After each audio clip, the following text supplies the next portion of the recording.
Okay, great. So good afternoon, everyone.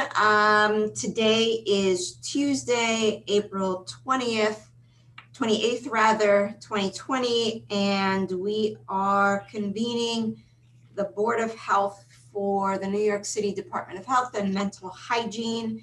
It is 3:03 p.m. and I am calling this meeting to order.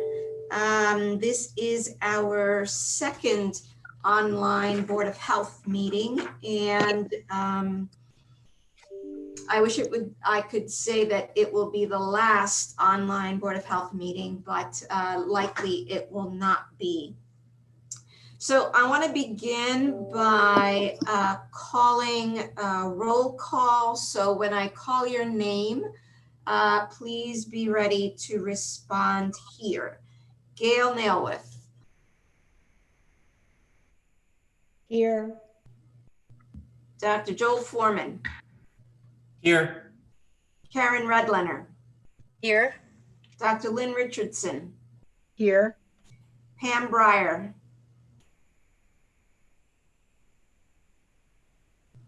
Here. Oh, God. Good. Dr. Mitch Katz. I'm here, thank you. Rosa Maria Gill.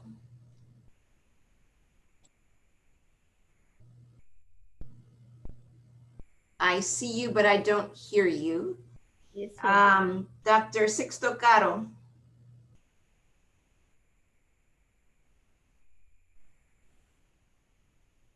I thought I saw him on the screen, but Sixto, if you can take yourself off mute, please. And then Dr. Susan Klitzman. Here. Terrific. Thank you all very much. So before we jump into the items on today's agenda, I wanted to start with approval of the minutes. And we're going to need to approve minutes for two meetings, one from December 17th, 2009, and then the other one from April 3rd, 2020. So let's begin with any corrections to the minutes from December 17th. And as always, I'm looking at you, Dr. Foreman. I do have one. I had to read them very carefully. In the December 17th minutes on page 9, line 9, I believe the word is supposed to be supplying, not applying, and I sent that in writing to Roz. I also just want to say I got a kick out of reading our discussion about the forms and happier times. Indeed, indeed. Are there any other corrections? Okay, hearing none. May I have a motion to approve the minutes? So Motion moved. to approve. Second? Second. Okay, all those in favor? Aye. Aye. Aye. Any opposed? Any abstentions? The minutes from the December 17th, 2019 meeting are approved as distributed and amended. Let's see. Now moving to the April 3rd meeting, are there any corrections to those minutes?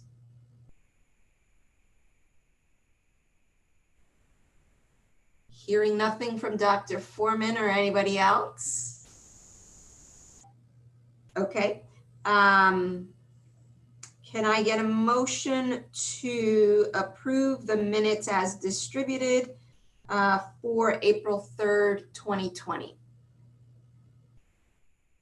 So moved. Seconded. All in favor? Aye. Aye. Any opposed? Any abstentions? Okay, so those two items are done. I want to now move to the first item on our agenda for discussion and draw your attention to the April 3rd meeting where we moved to close Article 43 and 47 childcare centers And that now is a modification to that order that Corinne will walk us through in terms of what we did, the feedback we got, and now what we would like to move forward with. So Corinne, I turn it over to you. Thank you, Commissioner. Corinne Schiff, Deputy Commissioner for Environmental Health at the Health Department. By way of background, to remind the board that on April 3rd, the board ordered Article 43 and Article 47 programs to close temporarily as a COVID-19 mitigation measure. There was an exception in that order for emergency programs operated by the New York City Department of Education for essential workers, and programs would reopen when the New York City public schools reopen. And it also allows the commissioner to permit an earlier reopening, but only after New York State authorized schools to reopen.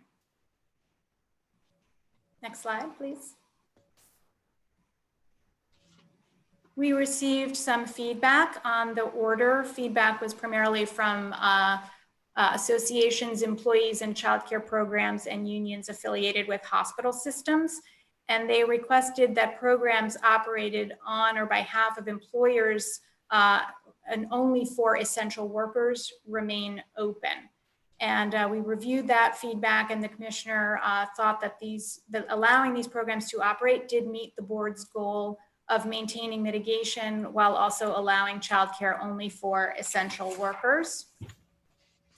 Next slide, please. And so on April 5th, the commissioner modified the April 3rd order to allow those programs to operate. You see there on the slide the text from the order, and essentially it lays out the types of essential workers. It does reference the New York State definition of essential worker and allows operation of childcare programs only for operated on or behalf of employers, only for essential employees. And the modification also includes a provision giving the commissioner some additional flexibility if other circumstances arise that where the commissioner thinks that allowing a childcare program to operate is within, continues to be a COVID-19 mitigation measure, and also meets the goals of the board to allow childcare for essential workers. Next slide, please. I wanted to share with the board how we implemented both the April 3rd order and the April 5th modification. So we alerted all of the childcare programs by email. We then followed up with phone calls to make sure that they were aware of both orders to determine who is open. And then for any program that wanted to operate under the April 5th mitigation, we've asked them to complete a little bit of documentation to assert that what they're doing does meet the terms of that order, to indicate who the employer is, the number of children that they would be serving. And we'd also took that opportunity to provide them guidance on mitigation measures that they should be implementing in their childcare programs.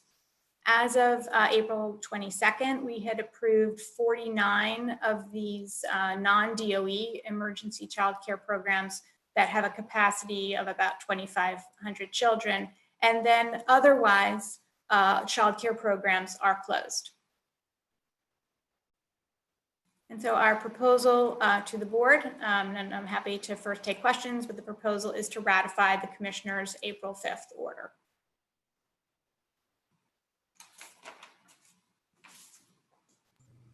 Any questions for Corinne? I'm sorry, could you just summarize the changes that were made on April 5th? It allowed non-DOE programs to be approved? Yes, so a program that is not operated either directly or by contract with the DOE could remain open so long as they're operating on behalf, either directly by an employer or on behalf of an employer who's employing essential employees. And it can, and the program can only serve children whose caregiver is an essential employee. Okay, so that was one change. And what's the second change? So the second change, and maybe the person controlling the slides, if you could go back to the slide where I've pasted the exact language from the order, I think maybe 2 slides up. Yeah, I was actually hoping for an explanation of what it's doing, not the language in the Sure, order. yes. So we built into the order, having gotten this feedback, led us to think that there could be other special circumstances that we hadn't contemplated. And then we wanted to give the commissioner authority in the order to be able to grant exceptions, Make exceptions. essentially, Got it. Okay, that's as long as it met the purpose, really. okay. Thank you. Any other questions? Move we approve this modified order. Second? Second. All in favor? Aye. Aye. Any opposed? Any abstentions? Okay, thank you all. This is approved by the board, and we will move then to the second item on the agenda. And before we get into this item, I want to just take a moment to reflect part of the reason why this is even on our agenda. So just as context, we are currently at over 150,000 people that have tested positive for COVID-19. We all know that that's just the tip of the iceberg of people who have been tested. One of the most sobering and really gut-wrenching aspects of this pandemic is the degree to which New Yorkers have died. We are at over 15,000 people who have died since the start of this pandemic here in New York City. And we see a lot on the news in terms of the first responders, people on Mitch's staff, people in healthcare systems all over the city. But what we don't see are the folks behind the scenes, funeral directors, all of the folks who work to help families transition to taking care of their family members who have died. And part of that group is Gretchen and her staff, who have been really amazing during this incredibly trying time in ensuring that our services don't miss a beat and that we provide really vital information for their families, for their loved ones, so that they can help to continue that person's life with dignity and respect all the way through the burial needs. So with that sort of sobering introduction, I want to turn it now over to Gretchen Van Wy, who will talk about electronic registration of deaths. Thank you, Commissioner. So my name is Gretchen Van Wy. I'm the Assistant Commissioner for the Bureau of Vital Statistics. Next slide, please. And Gretchen, if you can increase your volume a tad. Sure. Yeah. Okay, is that better?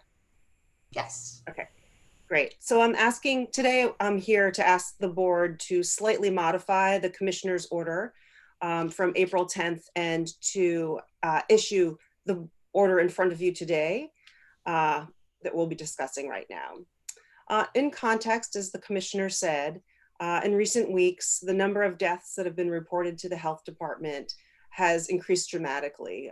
Between mid and late March, the number of deaths quadrupled. We did a number of different things to really try to support the community that we serve. We reorganized our workload. We increased the number of staff working in our burial desk. We did more remote registration. We also implemented a new feature to our system that allowed automatic registration, and we developed a new business process to enroll doctors in eVital to make it easier for them to register their cases electronically. However, even though we were still seeing 95% of deaths reported electronically, that meant 5% were still being reported on paper. So paper death certificates require funeral directors to personally interact with the doctor involved in the case who certifies the death, and also, of course, the burial desk staff. In a time of social distancing and New York on pause, paper death certificates presented a real threat to the health and safety of funeral directors and our staff. And while we had processed about 9 paper certificates on March 1st, by the time we got to late March, we were processing about 45 a day.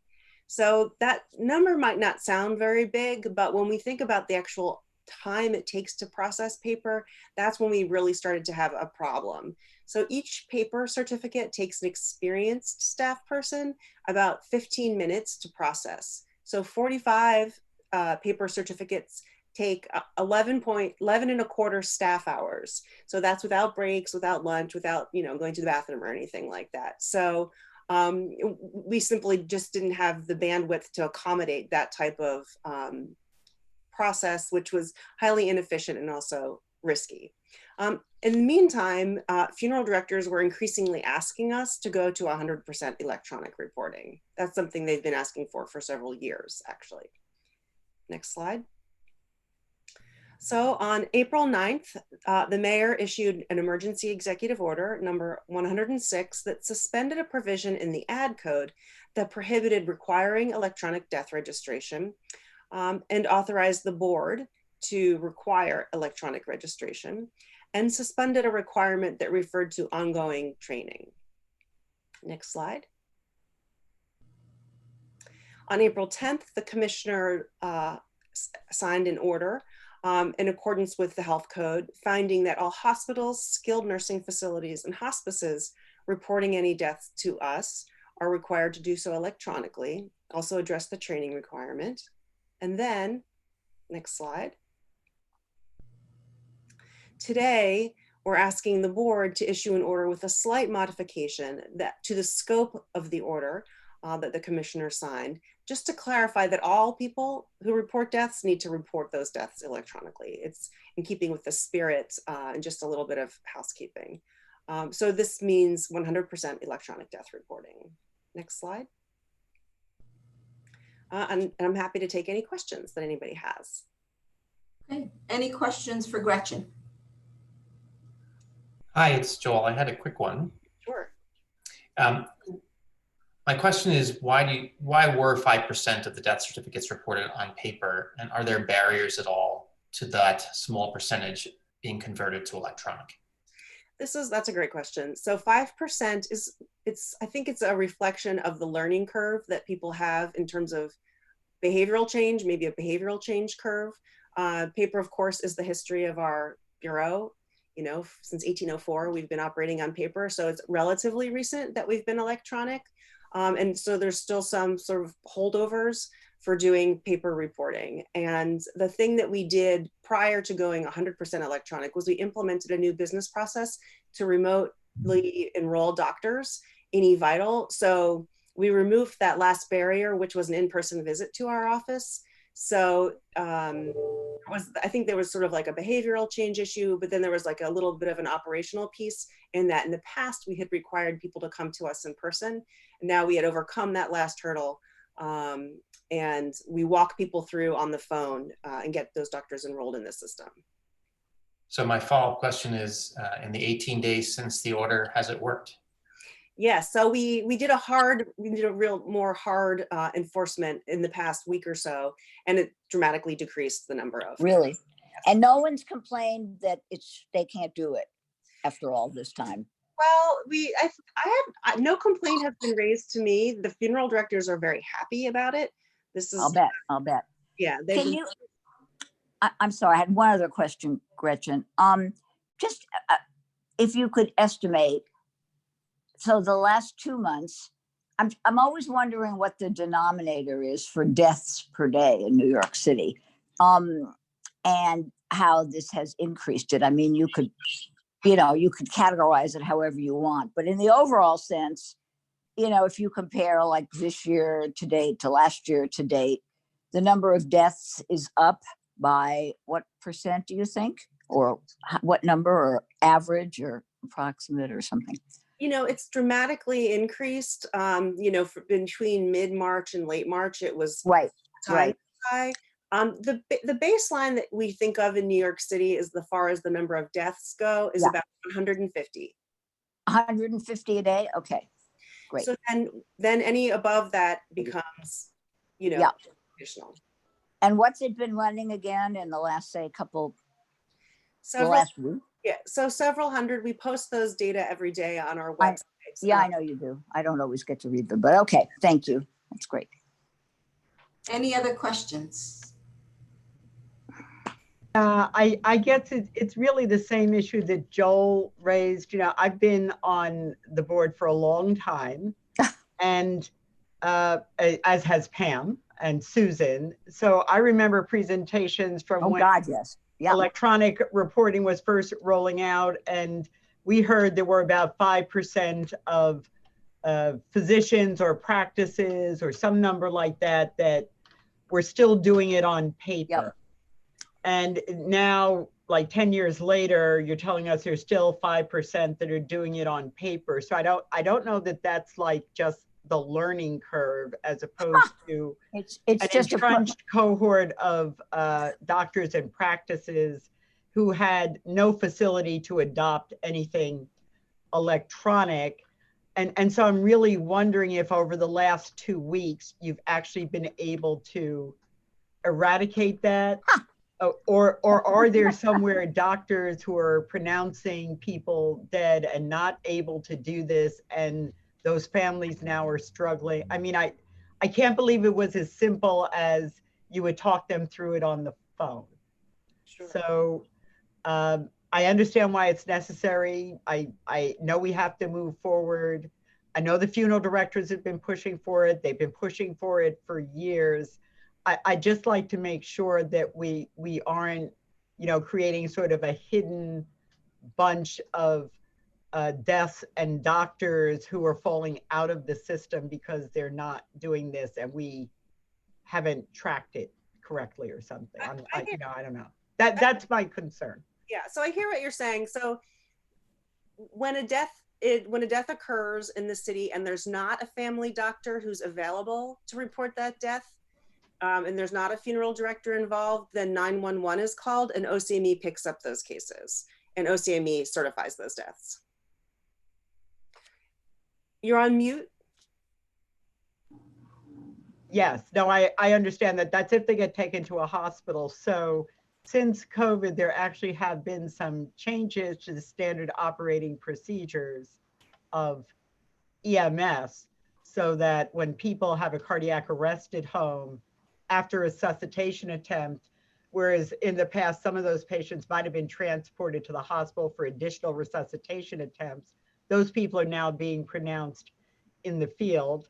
Police are eventually called. We know this is a burden on families because the body then can remain at home for long periods of time.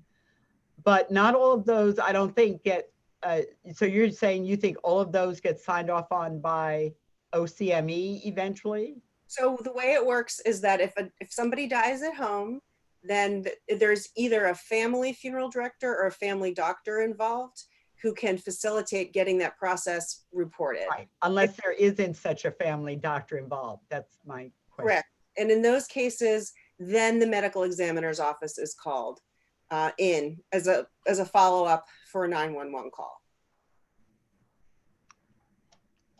Okay, maybe we take this offline. Sure. I don't want to bog down the board, but again, I am worried because I do think this would likely disproportionately affect certain communities with, small office-based practices that are not modernized, that may not have an EHR. And I just want to make sure we're not creating a hardship for a very small number of people for very good reason. But I am still a little bit worried about that, but I don't think we have a choice. So I think we have to do this. Any other questions for Gretchen? Hello, am I on there or not? No. Yes, you're on, Pam. Oh, how exciting. So Lynn, I just want to say it just sort of anecdotally really, but having worked for many years with doctors in private practices who never wanted, never saw a computer that they wanted to try to use and who held out for the longest time, until one day the government said, okay, that's it, it's over. And you know, it's not like they stopped functioning in the world. They, Yeah. you know, either hired Right. someone or used someone who could use the system. I mean, I think it's really a matter of holding out as long as they could. Absolutely. But Not that- necessarily, yeah. But that transition didn't happen in 2 weeks, Pam. And it's No, I not know like that. we were being told no. this has all been No. fixed. Oh, And I think it's going to take longer than we've had for everybody may- to actually get on board. That's all I'm saying. no, it may very well, Yeah. but Yeah. yeah, okay. That's all I wanted to point Yeah, out. It has to happen. I agree.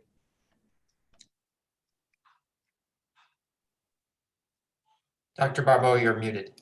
I am Yeah. indeed. Thank you. Any other questions for Gretchen? Okay, so hearing no more questions, can I get a motion to enact this board's order? So moved. Move. So move. Second, Second. all in favor? Aye. Aye. Aye. Any opposed, any abstentions? Okay, so the motion carries. And I want to again thank you to the board for your flexibility in convening on this occasion. And oh, wait, do we have one more? One more thing. Oh, I almost forgot. Sorry. Gretchen, Okay. please. Okay, so with this next item, I'm asking the board to issue an order that suspends and modifies sections of the health code related to funeral director services. Next slide. Okay, so this is related to an executive order that Governor Cuomo issued on April 9th, which temporarily suspended certain provisions of the state public health law, essentially to allow non-New York State funeral directors, people not currently licensed as New York State funeral directors, to operate under the umbrella of New York State funeral directors so that they could have that extra support in this time. So it allows for out-of-state funeral directors and unregistered but licensed funeral directors to act under the supervision of one of the New York State licensed and registered funeral directors, and allows them, New York State funeral directors, to authorize people to be essentially deputized to work for them. Next slide.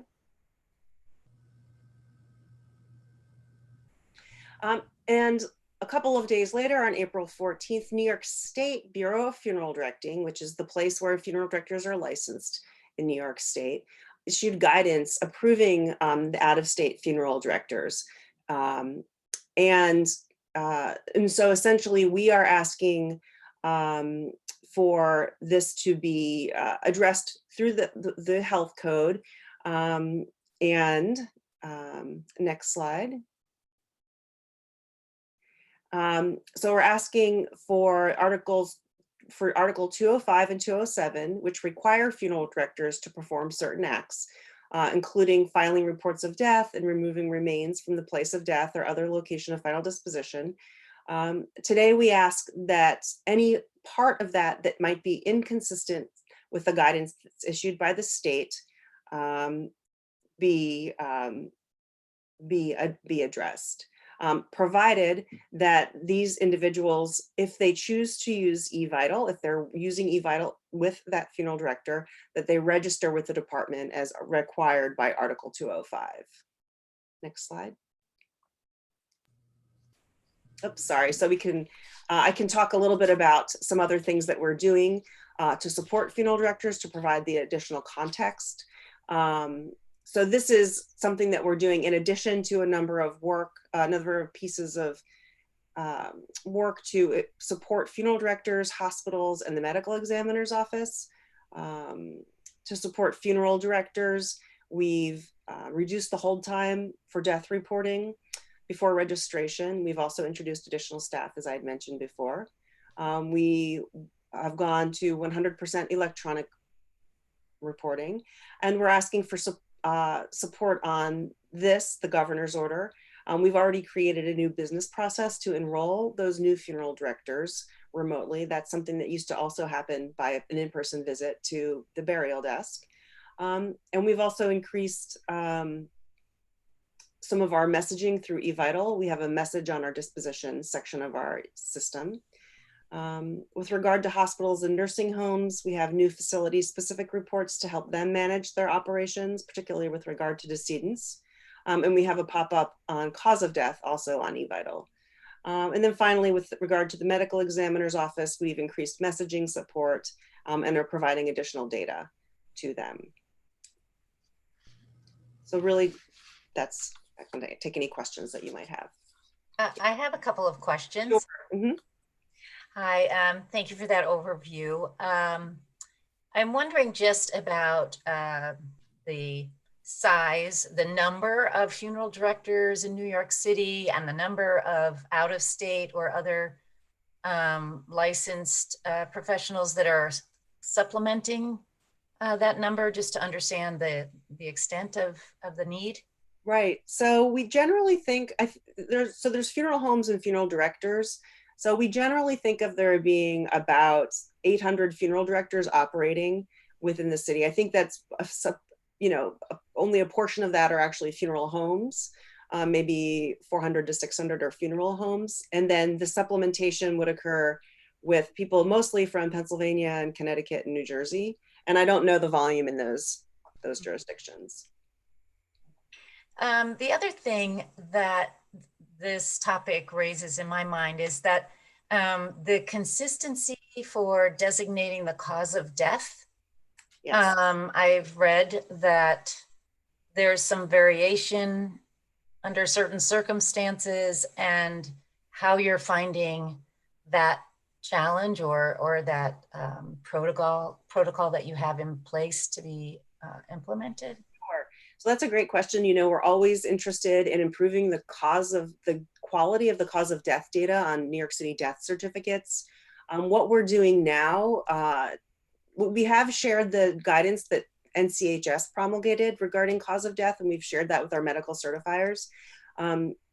We're also collecting cause of death, and we're ascertaining cause of death using our mortality surveillance system, which looks for keywords and ICD-10 codes. So we're able to pull any reference to COVID to look at our death certificates, to give those numbers that you see on the website that are the probable cases that don't meet the criteria for the lab confirmed cases. Okay, thank you. Any other questions for Gretchen? Yes, I have two questions. Thank you, Dr. Van Wy. My first question is kind of technical. Usually when we're amending a section of the health code, we get a markup of what the changes are so we can see exactly what's being changed. So my question is whether that will be provided to us. So I'm sorry, I'm actually asking for you to issue an order regarding funeral directors. Okay. So I wasn't clear about that. Yes. Okay, because the document we got says amending to suspend and modify any provision of Article 205 and 207 that may be consistent with allowing an out-of-state funeral director, etc. Right. Okay, so it's issuing an order. So what happens? Is the health code being modified, those sections? It's not. So it's really just saying that this order says if there are areas in which the governor's order would contradict the health code, then for this temporary period of time, we'll allow those to pass. Okay, thank you. And then my second question is, what do you think the best way is to proactively identify and reach out to this potential population of funeral directors? I think it's really good to rely on the existing funeral director community that it works in New York State. Let's not intervene. Let's let them manage their business. And I think that they know how to ask for help. They know how to get this help, and they're handling that. So I don't think there's really anything additional that we need to do. Great, appreciate that. Thanks. Just as a follow-up, I appreciate that you sort of highlighting for for us, Susan, what was going on. So I understand it's an order. It's not actually a revision of the code, but I do think it would be helpful, and I'm guessing someone in your office or maybe legal is still working on it, has actually marked up those sections of the code to identify which provisions are inconsistent with the governor order and the current state regulations. I assume that document exists. I understand you don't have it here for us to review, but it's not open to interpretation, like which sections have actually been suspended. There's some clear Right. understanding. It's like this order that we're issuing as a Board of Health will apply to these sections of the code, like that exists somewhere. Yes? Right. So this is Rosalind. So we can provide something for you along those lines. I think that the whole point of this really, in terms of this order, was basically just to be consistent with the governor's order and the subsequent state DOH advisories that were issued with regard to the authority of non-licensed in New York funeral directors. So that to the extent that 205 or 207 refers to funeral directors in that context, right, this order is to be consistent with that. No, the intent is very clear. No, I appreciate it. But, you know, we've had these before where we're actually revising the code to make it consistent with some change in the state regulations.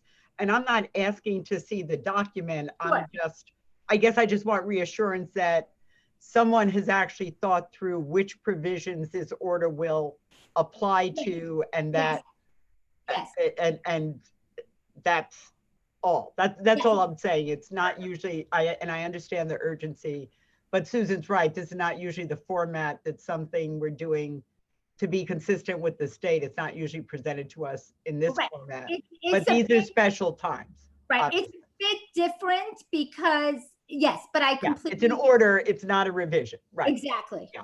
Exactly. And can I clarify, it's only during this period of emergency declaration. That's correct. So the order by the state is for a particular time until the emergency is lifted.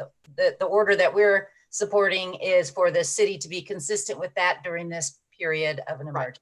That's absolutely correct. Permanent change in the regulation. Correct. Right. I just like to know what the temporary change is. Yes. Yeah, a little more specifically, but it's fine. Understood. Thank you. Great. Any other questions? Okay, so if I hear there being no other questions, can I get a motion to enact the board's order? So moved. Second? Second. All in favor? Aye. Aye. Aye. Any opposed or abstentions? Okay, that being said, the motion carries. And now I can thank you for your flexibility and for your ongoing commitment to ensuring the health and safety of all New Yorkers, but most especially during this unprecedented time. And again, I want to thank you and continued thank you for you being safe and healthy and your families being safe and healthy. And until we convene again, thank you. Well, and if I may, I would like to express our appreciation to you and your staff for the work that you're doing throughout this emergency, that we really appreciate having such thoughtful and experienced public health leadership in the city at this time. So thanks to all of you and the staff of your department for everything you're doing to protect us all. So thank you. Here, here. Yeah. Yes, You're here. I agree. Thank you. Thank you. I wondered, could I ask an unrelated question? Yes. So I guess I'm hoping to hear a little bit about, at some point, maybe not now, the department's plans for the for the suppression phase of this epidemic, particularly in terms of contact tracing, testing, et cetera, that are very prominent in current discussions. I don't know how much of that could be shared or when it could be shared, but I'm certainly very interested in how the department is planning to go about this, as we're about 2.5 weeks away from the current end date of the governor's order. Yeah, no, I'd be happy to give a high-level overview, and then the next time the board convenes, we can give you a more detailed presentation. So we, on a regular basis, track indicators that give us a sense of how quickly we are decelerating in terms of new cases, as well as decelerating in terms of the number of people who are still being hospitalized for COVID-like illness. And, the trend is very positive, though clearly we want to make sure that New Yorkers don't misinterpret that positive direction as social distancing measures will be lifted and we'll all go back to normal. Obviously, that will not be the case. And so as we get to this deceleration phase, what we are planning to do to help accelerate the deceleration of new cases is identify people who are symptomatic, treat them, test them, and then provide isolation opportunities, because that is the best and fastest way that we're going to be able to bring this to a very low level of transmission. So wide scale testing is going to be part of it. And there are a number of measures underway, and it gives me an opportunity to thank Dr. Katz and H&H for all of their efforts in standing up testing across the city. And I think that will play a significant role in identifying people who are infected with COVID, whether or not they are symptomatic. And then we will be working in collaboration with city partners across the city to ensure that individuals who are unable to isolate safely in their homes, either because of crowded living conditions or because of other conditions, that we as a city work with them so that they can safely isolate in stable housing.